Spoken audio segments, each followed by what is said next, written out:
Welcome back, friends. It is the Crisis Report. Here we are, 11/30, 2024. We are going to be talking about a lot of stuff, specifically what's going on in Syria and what it really means in the ultimate scheme of things. This is going to be another long one. It's going to be not as exciting because it's all the Syrian stuff going on. So a lot of people aren't familiar with it. A lot of people are confused by it. It is not easy to understand. There are multiple fighting groups of all different kinds of alignments, and putting them all together and trying to figure out what the Syrian Arab Army is different from the Syrian National Army, which is different from the Syrian Defense Force, just stuff like that. It's so confusing. What you really need to know, though, is that this is effectively where things started in 2010, 11, 12-ish. If you remember the chemical weapons thing way back when, this is where everything started. This is where Obama's red lines came from, and things started here because Iran and Russia, they've got vested interests in this area. There's a lot of places that are about to get challenged by Western forces, or Western-backed forces, I guess is the better way to put it. Places like Tartus. Tartus is a warm water port for the Russians, and they will not lose it. If you want to know what's going on in Ukraine, one of the main things there is Crimea. That is a warm water port. They did not want to lose it. So all of these things are going on in the background. It's not easy to explain, but when you understand the larger scope, this is effectively East versus West. There's underpinnings of currency and control of the financial world, but mainly it's control of influence over the entire world.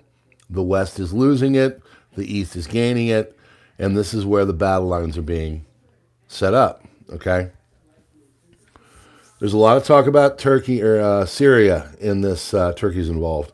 There's a lot of talk about Syria in this post today, all right? And a lot of people are going to think, oh, well, I mean, it really is important because what happened, and I've got some explainers in here to kind of make you understand why this is going on. But basically, this is the gosh, how do I put it? This is the opening act, I think. You know, Middle East, Gaza, Israel, Hezbollah, that was its own little thing. You could even say that the SMO in Ukraine is its own kind of thing because there's very distinct forces fighting amongst each other. In Syria here, they're all over. There's all kinds of, there's Turkey backing people, there's Russia backing people, there's Iran backing people, there's America backing people, there's Israel with influential help, other stuff. You know, there's a lot of different actors, and that's what it makes it so much more interesting, tough to understand, but also in some elements dangerous to what's going on in the larger scheme of things, okay? So that is the main thing that I want you all to understand. I'm going to do this, and then afterwards, I'm going to pop on over to PrepperNow, and I'm going to do more of an analytical kind of thing about all of this. So for those that have been following for a while, you know that this is my background. This is what I do. History teacher. Main focus is 20th century. I do a lot of the World War I and II stuff. Also, you know, Cold War and Vietnam. So a lot of what I teach is the history of war, especially in the modern age. And so I take that perspective and then I apply it to what's going on now. And one of the reasons why I started the Crisis Report so, you know, way back when, which I think was May of 23, I think that's when it is. I think we're almost coming around on 2 years. It was because I just had a feeling that this whole thing is going to devolve into a global conflict at some point. Now, right now, it's very localized, it's regional, and there's things going on. But eventually, this whole thing is going to open up. When that happens, I don't know. It could be years from now. Main thing I want you to know is that you still have time to do stuff. But when this thing does open up into a larger conflict, your ability to get stuff is going to be severely hindered. Your ability to just prep usual old things. If you know anything about World War II and World War I, the rationing was pretty intense. Meatless Mondays started at this time. Mac and cheese, something that everybody enjoys now. That was a dish that was created during these times of war because it was something that people could eat and they weren't hindered from getting it. So that's my main kind of in the background concept for you. I want you all to understand. I'm not worried about us getting strafed by Su-28s or the strategic bombers or anything like that. But what I do see is this devolving into a major conflict, and it hurting supply chains, and it hurting finances of the world. Hopefully it won't get into a complete and total global kinetic hot war, but to say that's not possible is arrogant. So doesn't mean it's going to happen. Doesn't mean that, all this is going to work itself out. I don't know. I keep an open mind. But what I do know is that all this is going on all under our noses right now. And you should understand why it is important, because it will affect all of us in some way. More than likely just our wallet, but then again, it might also affect people, your loved ones, being sent to different places to fight this thing. So, all right, let's get started. 7 minutes in. This is your crisis report for November 30th, 2024. British lawmakers voted for assisted suicide, 330 to 275. The bill will now proceed to the committee stage. So basically, I was thinking about this. They'll give you assistance in absolutely nothing unless it's taking your own life. Think about that. Your government doesn't really, their government doesn't really care that much about them. But when it comes to taking their own life and getting you off the rolls of any kind of a pension or anything like that, you mark my words, they're front row saying, let's get this done, let's get you out of here. Ukraine's Zelensky said he is willing to cede territory to Russia to end the war for the first time. There's a caveat to that, and it won't happen because he asked for NATO membership, and there's no way in God's green earth that Russia will allow that. Taiwan detects 41 Chinese military aircraft, ships of U.S. stopover.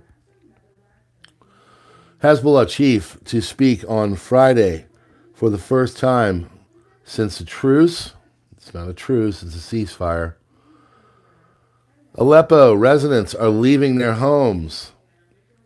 Short while ago, terrorist activity and movement in Hezbollah portable rocket launchers were identified in southern Lebanon. Threat was thwarted by an IAF strike. The IDF is deployed in southern Lebanon and will actively enforce violations of the ceasefire agreement. I actually have a thing at the end. There's numerous violations of this. I don't know how much longer it's going to hold. All right, so here's how Trump may end the Ukraine conflict. This is according to mainstream media. They, of course, are in panic over Envoy Kellogg's peace plan, or great. Kellogg, the war result of the Biden administration's incompetence earlier this year while writing for America First Policy Institute. That's actually not entirely true. A lot of this goes back to the Maidan Revolution in 2014 and all that crap that was happened by Victoria Nuland and her cookies of war, but I digress. Plan back in April suggested freezing the front lines and moving to the negotiating table, demilitarized zone. He says Washington has wasted its stockpile in Ukraine and that NATO membership is a distant prospect in order to secure peace. So Zelensky asking that is not going to happen. Further funding will be in the form of a loan, and only if Zelensky begins talks. Russia, in turn, would have sanctions lifted when a peace deal is agreed, while a levy on energy would help pay for reconstruction. Ukraine will only be able to regain occupied territory through diplomatic channels. Also, keep in mind that Zelensky's political future is hanging in the balance of this. He technically shouldn't be in power anymore. There should have been elections, and according to recent polling, Zaluzhny would win 2-1, and also there's Budanov, but he wouldn't even get as much as Zelensky. So in a three-headed runoff, Zelensky would win, and Zelensky would be out. So think about that. He's got that in the back of his mind as well. Guardian reports there's just 10 years to save the planet from the changes to our climate. And, sorry. That's an article from 18 years ago. I apologize. Situation on the front lines remains chaotic, especially on the Pokrovsk, Kharkov, Velika Novosilka axis. Pokrovsk direction. Russian troops activated their drone assets, begun striking Pokrovsk, massive drone attacks. Simultaneously, Russian forces are developing an offensive south of Pokrovsk. Over the last 24 hours, significant advances have been made in the direction of Shevchenko, south of Pokrovsk. According to the latest reports, Russian forces have made notable progress north of Shuja. Battles are ongoing from Marinovka on the Velivka-Novosilka axis. Russian troops have captured Rozhdolny. This advance poses a significant threat to the entire Ukrainian garrison in Velivka-Novosilka. If Russian forces advance further and capture the Veliki Komar, it could affect encirclement on Velika Novosilka. Ukrainian forces attempted a counterattack on the southern Kupiansk-Lyman direction, managing to recapture some positions. According to some sources, another Oreshnik missile launch is expected tomorrow. That would be today, November 30th. Hasn't happened. Whether this will happen or not remains to be seen. So they are expecting another one in response to the ATACMS and Storm Shadows used in Kursk and some UAV activations on oil fields in Rostov. EU Parliament will urge EU member states to adopt a new sanction package against Russia at the forthcoming session, expanding restrictions, metallurgical, nuclear, chemical, and banking sectors, according to draft resolution.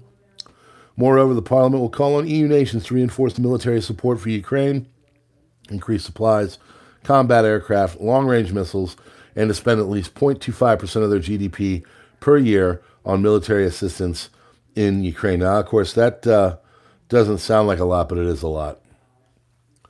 Clashes between Syrian rebels and Assad regime forces shifted to the outskirts of New Aleppo. New Aleppo itself is one of the largest neighborhoods in Aleppo city. Kremlin spokesperson Dmitry Peskov on the latest developments in Syria says we call on the Syrian government to restore order in the front lines in Aleppo. General Staff of the Assad regime issued orders to evacuate all sites in the city of Aleppo and head towards Al-Safra.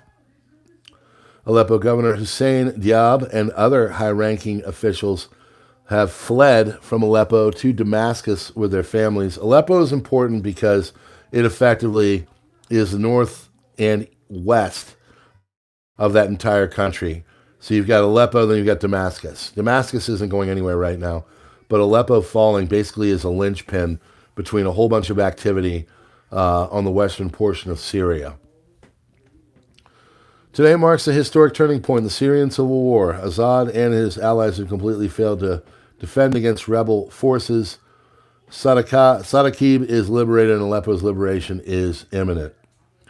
Zelensky has appointed Mikhailo Drapatia as commander of Ukraine's ground forces. Drapatia, a battle-hardened general, is famed for his 2014 Mariupol breakthrough on a BMP, a symbol of the city's liberation. Excuse me. Former American Director of National Intelligence and Trump ally Richard Grenell says NATO ally Turkey out with a stern warning, saying who's in control of the White House. Jake Sullivan is so weak his academic style naivete, has helped create chaos around the world. And that's a big theme with a lot of this. These guys go into these big, proper Ivy League schools. They read all the right books. They say all the right things, but they don't know their ass from their elbow when it comes to just, first of all, human nature in their protected little bubbles, but also some of the concerns and the fighting of what's going on in all of this whole thing. And they come with this, just oblivious academic and intellectual kind of approach, and they've got no real clue of what's going on because they just haven't had any true life experience. So the fact that we are being run by these academics is a very dangerous thing because, again, they don't know their ass from their elbow in most situations. Alexandria Ocasio-Cortez is preparing for a run as president 2028. Yes, you know who my vote's going to. Zelensky fires Ukraine's commander-in-chief of the armed forces, replaced by Drapatya. Mainstream media outlets are now reporting a sharp increase in bird flu cases, suggesting that a Ronademic may be on the horizon and could be catastrophic. Florida has introduced a bill aimed at effectively banning the federal government from spraying different things in our skies. Tennessee, I believe, already has one as well. Online users are demanding the ADL be banned from the United States, accusing the organization of collaborating with Meta and the FBI to suppress free speech and censor. Canadian Prime Minister Justin Trudeau plane appears to be heading to West Palm Beach, Florida, and Donald Trump's amid his tariff threat, he is down there talking to him in Mar-a-Lago. Mayor of a small South Carolina town died in a car crash following a pursuit by county deputies just days after the entire police force of the town resigned. This is McCole, South Carolina. Being a former resident of South Carolina, this is up towards the northeastern portion. It's right on the border with North Carolina, about 60 miles southeast of Charlotte. And I don't know. The whole situation is really weird. I haven't looked into it enough, but the more I read it, the more it's just like the people in the comments are trying to figure out who is getting chased here, and nobody has any clue. So I don't know what's going on with that whole thing. If you're in South Carolina, you got a better explanation. I'd love to know because it's just a strange story. Global outages in Leonardo booking system, ticket processing, and refunds are difficult, according to Aeroflot, big European carrier. Outages occurred in the work of banks, delivery services, and telecom operations in Russia, ATO reports. According to preliminary information, the failure is related to problems in the Yandex cloud service. Yandex's press service told Kommersant newspaper. Yandex is the Google of Russia. They have effectively banned all of the Google and stuff, YouTube and such in Russia, and everything has to go through Yandex, which is the Russian search engine. So if the cloud is down there, that means that basically everything in the east in Russia is down. Outages occurred in the work of banks, delivery services, Yandex cloud service, yada yada. Syria has now collapsed. Red lines of Moscow allegedly crossed. Strikes on Ukraine awaited. NATO, according to Moscow, directly involved. Total war. Now, this guy, of course, is a jackass from time to time, but he is correct in a lot of these assessments because he brings it all in. It's true. It's not just Syria. It's also Ukraine, and it's also Lebanon and everything else. All right, so this is blogger Korobochka. Possible consequences of what is going on in Syria. He said, World War III started in Syria and will end in Syria. The fight of the resistance Axis forces now is far more difficult, but it's not just a fight that they can afford to lose. Because they're at the back of the wall now and will be eradicated should they fail, a cornered cat is the most dangerous animal. And that is absolutely correct. They are, I think they're trying to evoke a response from the Russians and Iran. Now there's a lot of talk in the Iranian channels about a strike on Israel. So I think they said, oh, we're going to do the ceasefire. And then they go and they do this major attack in Syria. It's really crushed the Assad regime in the western portion of the country. And now they're kind of like sitting there teasing him, saying, what are you going to do? Are you going to, strike back or what? And something has to happen. And at the end of this, there are some requests of the Syrians to their friends to help. So we'll get there. Zelensky ready to end the war, he said. I'm ready to end the war in exchange for membership in NATO. Not happening. No reason to read the rest. They will not allow that. Georgia, protesters tried to break down the side gates of the Parliament building in Tbilisi. It's like when they come out and they're like, Israel, we need to do a peace agreement. Got everything in line. But we need to form a separate Palestinian state. Not going to happen. They're not going to do it. Oh, yeah, and here's another proxy war going on. Georgia, protesters striking to break down the gates of the Parliament in Tbilisi. That, of course, is Georgia and the Russia side versus Americans, Western Europe side is going at it there. They're asking for recounts and everything else. What about Romania? Same thing. Western side versus Eastern side. This is all happening in these former Soviet satellite, Warsaw Pact countries from the days of yore. Concerns among Russian channels regarding the escalation in Syria and fears of the Moscow-owned naval base in Tartus. Yes, that is what this is all about.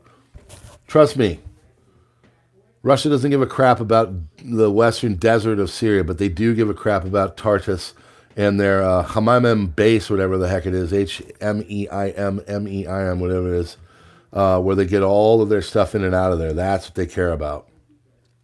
Forces of the Iraqi army are pushing towards the border with Syria from Mosul, Iraq, means reinforcements being sent a long distance to the western sector.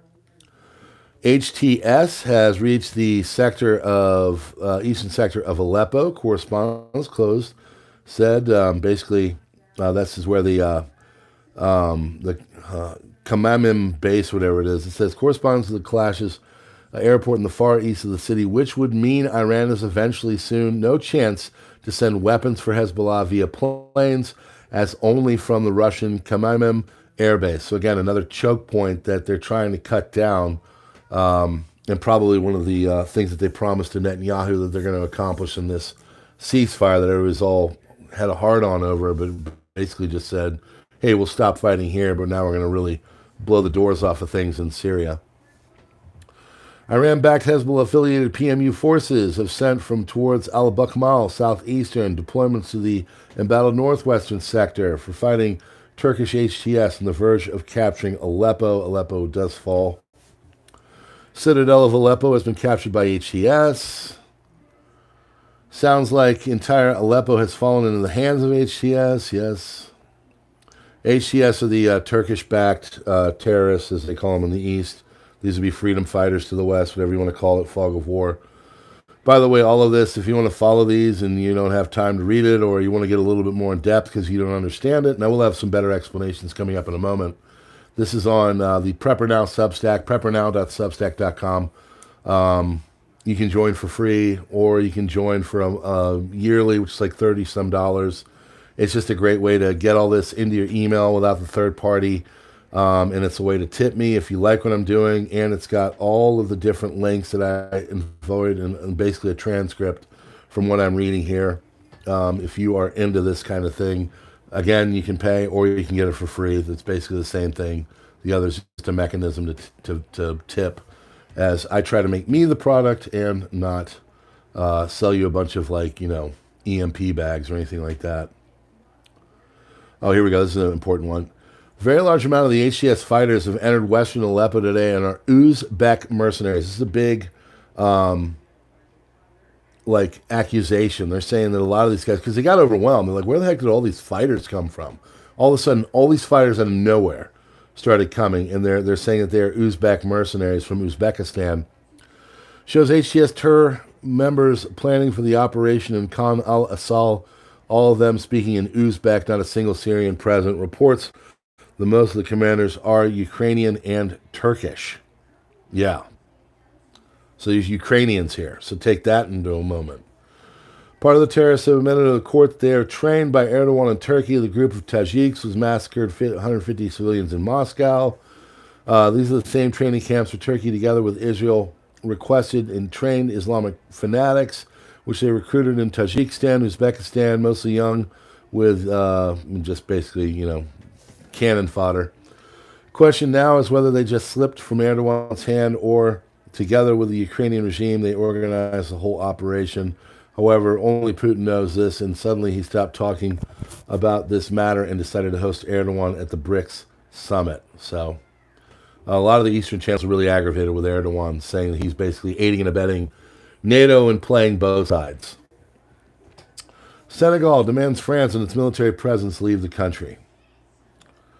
It is already much clearer why Netanyahu accepted a ceasefire despite failing to achieve any single goal. Guaranteed by the U.S., with the help of Erdogan and Turkey, a new front will be opened in Syria against Assad, Hezbollah, Iran. For years, Erdogan trained and recruited terrorists from the remnants of ISIS, Al-Qaeda, al-Nusra Front, and a large number of recruits in Tajikistan, Uzbekistan, Azerbaijan, and other countries of the Turkish sphere. In less than 24 hours after the ceasefire, Erdogan opened the front. Now the fight against the resistance forces will be fought on the territory of Syria, and Netanyahu will have time to regroup and rearm. Hezbollah and the Russian aviation will again be defocused in Syria.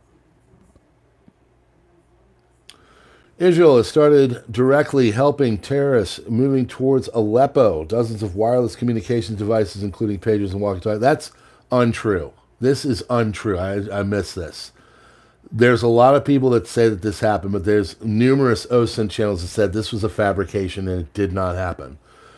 So I'm not going to say outright that this didn't happen, but from what I've read from very solid and trusted OSINT reporting, this is a fabrication. This did not happen. And it started like reverberating from some third-tier channels. But there is no pager or walkie-talkie explosion event that has happened. And anywhere you've seen that, those people are passing on dookie information. Al-Qaeda reports never, ever pass on dookie information.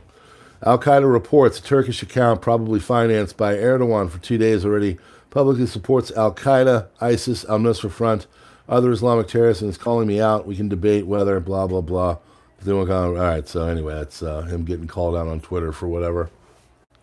Former director of Israel's Mossad admits that Israel armed Al-Qaeda and other terror groups in the Middle East. Let me take this time right now again to just reiterate the fact I am not for one side or the other. I hate war. And I document all this not because I'm yang for Israel or yang for America or yang for Russia or Iran or China or anywhere. I want all this crap to stop because innocent people are going to die because of it. And I basically tell you all about it so you guys know and see just how ugly war is, and it basically is as destructive and nasty of a event as any human being can engage in. Russia says that Turkey has violated the Astana and Sochi agreements, and the Syrian government has the full right to restore security in the Aleppo using all types of weaponry and methods, and by any means necessary. Axios, far left, they're all about the left, they love the left, says Trump wants a ceasefire and hostage deal in Gaza before his inauguration. Yeah, of course he does. Pro-EU opposition is erecting barricades on Rustaveli Avenue. They're continuing to throw fireworks at the law enforcement and are igniting fires to keep their clothes warm after they are soaked in water. Rioters and police have broken into the offices of the Georgian Dream Party on Rustaveli Avenue. The Georgian Dream, of course, is the pro-Russian party there that won in the last section of elections. So naturally, there's all kinds of accusations that nasty things were happening, and it isn't what it is. A lot of unconfirmed news about Aleppo. Russian warplanes conducted airstrikes targeting several districts in Aleppo. Lebanon ceasefire. Why did Hezbollah accept it? Here we go. Considering the ceasefire is something I never expected to happen, I went ahead and read an article, blah, blah, blah. He said, in this article, I do not blame Hezbollah by any means. It is important to realize that Hezbollah was able to achieve. The ceasefire was not a mistake by any means. It is beneficial to them and to the Lebanese. What our boys did in the front lines is nothing short of amazing. And to think a non-state army was able to achieve against one of the most powerful armies in the world is, well, he's out of words. Article is simply to remove all doubts off the leadership and focus on the main baseless accusations thrown on them. So this is Medman News, and this is from the Telegraph. But if you want to go in there, again, this is why having this in your email is a really critical thing. By mid-2026, Germany's Rheinmetall defense company will set up a factory for production of 155mm artillery ammunition in Radviliškis, Lithuania. It will help to strengthen defense capabilities. U.S. State Department approves potential sale of spare parts of F-16 jets and radars to Taiwan, an estimated 320 million, according to Pentagon. That's why everybody's like, the hot war is going to start right now. No, there's so many logistical things that have to keep going, from spare parts of F-16s, the West getting their 155 millimeter howitzer artillery together in mass production, getting the factories and everything else in production of ammunition. There's so many different things. So thinking that you won't start some war, it's going to take time, but it's going to happen. Many inquire about the fate of Operation True Promise 3. That's the one where Iran attacks Israel. It's not my concern. We are besieged forces focusing on pursuing Al-Aqsa Storm 2, bringing an end to Israel, and the fast day is approaching. Mohammad Reza Nagbi, deputy coordinator of the Revolutionary Guard, said on Friday, Tehran refers to its direct strikes on Israel as Operation True Promise, first taking place in April, second in October, and Tehran has referred to Hamas's attack on Israel last year, Al-Aqsa Storm. After rebels advanced into Aleppo, the Assad regime closed the airport and blocked all access to the city for opposition forces driven out of the city nearly a decade ago. It is a major breakthrough. Russia has pledged more military aid for Assad. New military hardware would arrive in the next 72 hours to Syria from Russia. Two regime military sources said regime army has been ordered to make a safe withdrawal from the areas now under rebel control. Hakan Fidan of Turkey is not involved. Turkey is not involved in the clashes in Aleppo. Sure. It will avoid any actions and could trigger a new wave of migration. Sure.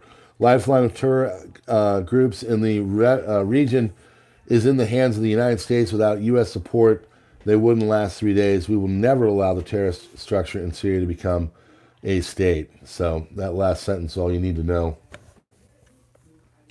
Statue of Hafez al-Assad has been smashed at the governor's palace in Aleppo. That is the brother of Bashir al-Assad. Why is Aleppo so important? Well, this is Kamal Abdo, historian with a PhD, modern history. That's why you come to this channel and don't go to, they're going to set the world on fire. You nuke your face off. Give me no butt. Welcome to the Crisis Report by PrepperNow. Kamal Abdo, historian, PhD, modern history, says whoever controls Aleppo controls half of Syria. It's also a strategic location as it serves as the first line of defense for Anatolia, Turkey. United States official says Syrian rebels Aleppo offensive surprised the Biden administration and added that the U.S. wasn't involved in the attack. Excuse me, real quick. This is Axios. Horse shit! Oh, my God. That one came out of nowhere. Oh, wow. Excuse me. Oh, sorry. Woo. Just keep coming. Armenia, a key supporter of the Assad regime, withdrew its military unit from Aleppo, a midnight operation. Syrian opposition, ongoing offense. You guys got a tissue? To reclaim Aleppo from the regime has caused alarm in Armenia. On the night of November 29th, Armenia evacuated its troops initially deployed to assist Assad. Armenian Prime Minister Nikol Pashinyan has repeatedly affirmed his support for Assad since 2019. Armenian Defense Ministry personnel, including demining teams and medical staff, have been supported and stationed in Aleppo. So that's where you get all the Armenia versus Azerbaijan stuff. Azerbaijan West, Armenia East. Reports of Russian forces withdrawing from their base in Sukhayelabya, Hama countryside. It's not Hamas, it's Hama. So there's Homs, H-O-M-S, and then there's Hama. These are all cities in Syria, and they're important. Aleppo Airport, Kuwaris Air Base, now controlled by the Syrian rebels. Massive Assad regime convoys reportedly withdrawing from Hama and Homs. Russian and Iranian forces, Iranian foreign ministers confirmed in a call that the Syrian government army has their support. Security sources speaking to Clash Report, and that's why I go to this guy. He's Turkish. Very interesting guy. He's very anti-Israel and very anti-Russia, which is a rare thing. So he's got a good perspective. But he says the chain of command within Assad regime's local forces has collapsed, forcing the regime to withdraw. 5 years, the SAA had time to prepare for this. Not a single roadblock, single trench, minefield, anything. What the HE double hockey sticks were they doing? That is what a lot of people over there are asking right now. which almost makes me think this, I don't say on purpose, but there's been a really rapid withdrawal. And I'm wondering why.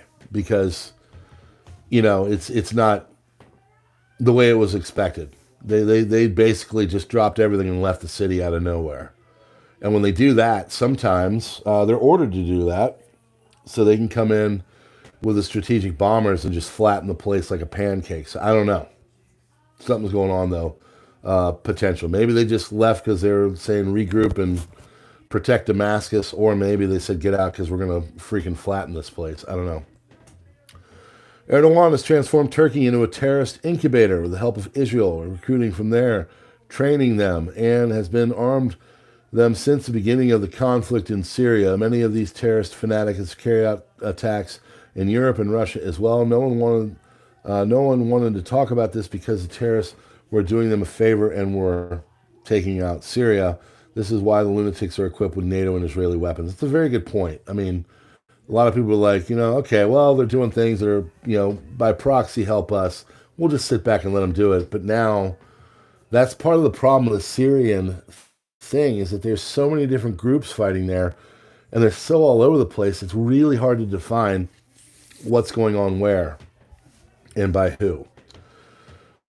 All right, Islamic radical terrorists have reached the main statue of Bashar al-Assad's brother, which is located in the eastern outskirts of the city. The city is completely surrounded without a fight. Now they're going to topple the statue, and it looks like the Wahhabi plague won't stop in Aleppo alone. Wahhabi, of course, is they're talking about the Saud.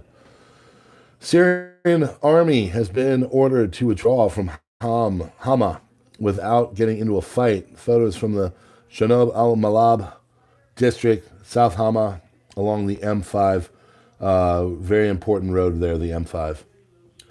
Large number of Bangladeshi tanks were spotted going towards the Indian border. I don't know what this is about, but this is kind of strange. Again, you can click there, and as you'll notice down in that left-hand corner over here, it is an actual thing that will take you where you need to go, and that is x.com. I don't know what's going on with that. Interesting twist in Syria. U.S.-backed Kurds are almost fighting side by side with the Syrian Arab Army. The Syrian Arab Army and the Syrian Defense Force are enemies fighting the HTS terrorists in Aleppo. So this is what I'm talking about. It's just all over the place. It's really hard to define. Poland is building defensive structures not only on the border with Russia, but also with Ukraine, according to the Prime Minister. Donald Tusk stated that Poland has installed 3,500 concrete hedgehogs on the border with Russia. However, the line of defensive fortifications, Eastern Shield, will also be extended to the border with Ukraine. A total of $2.5 billion has been allocated for it. Aleppo crisis, what's going on? This is long. I'm going to try and bust through it quickly, but this will explain what's going on. I have this on to my locals and to my Subscribe-Star. Those are $3 a month. I get the more interesting stuff, put it on there, the kind of stuff that will get you kicked off of Patreon. Oh, that's right. I was kicked off of Patreon. Yeah, I was. They got rid of my account because I'm sharing too much truthy stuff. So if you want to support me that way, it's a great way to do it. Or you, of course, can do it like Winning Streak, who does it here as a member. But anyway, let's get into the Aleppo crisis. What's going on? Militants from al-Qaeda-linked terrorist group Tahrir al-Sham, so-called Syrian National Army, began offensives in Aleppo November 27th. They were able to stage their forces in an operation in Idlib that was controlled by the terrorists, northwestern Syria, outside government since 2015. Militants advanced in the villages of Aleppo, capturing key settlements, M5 motorway. Syrian army launched artillery strikes Idlib, Aleppo provinces, including the city of Idlib, towns like Ariha and Sarmada. Russian jets targeted terrorist positions in Atarib, Darat Isa, and Mare, while Kurdish-led Syrian Democratic Forces, or KS, there's a PKK, the YPP, I mean, it's all over the place. They joined the defense of Aleppo. Strikes reportedly killed two senior commanders. Iran announced that the IRGC, the virus Syrian forces, had been killed. Poroshemi Terrorist forces penetrated defenses in Aleppo on Friday, clashing defenders occupying the city. Citadel they took on Saturday morning. Syrian forces began a counterattack on Friday. The army reported destruction, several vehicles, and in a statement on Saturday, the Syrian army acknowledged the advance of the terrorists in many areas of the city of Aleppo, but said fighting was continuing to prevent them from gaining a foothold. Army said dozens of Syrian servicemen had been killed, and around the course of defensive operation, thousands of foreign terrorists, heavy weapons, large number of drones. So this offensive in Aleppo began on the same day the ceasefire happened with Israel and Hezbollah, and although the terrorists claim that it was tied to recent Syrian strikes targeting terrorist commanders in Idlib, where shaky Russia and Turkey-mediated ceasefire had been in place since 2020. Iranian Foreign Minister Abbas Araghchi assured the Syrian counterpart Bassam al-Sabah Friday that Iran would continue to support Damascus. Araghchi characterized the resurgence of terrorism in northern Syria as a U.S.-Israeli plot to destabilize West Asia.